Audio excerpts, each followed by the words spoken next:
Tatlo ang sugatan matapos ma-hit and run ng SUV ang isang e-bike sa Bacoor, Cavite. Balita hatid ni Bam Alegre, exclusive. Sa kuha ng CCTV, isang SUV ang bumibiyahe sa bahaging ito ng De Castro sa Barangay Ligas 1 sa Bacoor, Cavite kahapon ng madaling araw.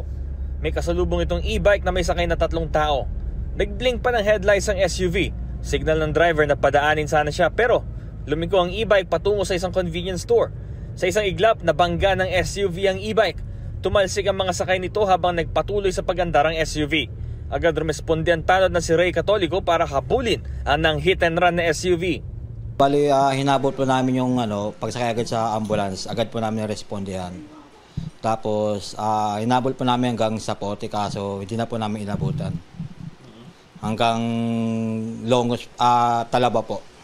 Binigyan naman ng paunang lunas sa mga sakay ng e-bike na nagtamo ng mga galos at sugat. Sa ngayon po, hindi pa sila bumabalik eh. Kasi ang sabi po nila, ang ano rin namin, magpadala muna po sila sa ospital. Pero nakapag-bladder na po sila dito sa barangay. Pero hindi pa siguro okay, kaya hindi pa po sila nakakabalik ngayon para mag-follow up.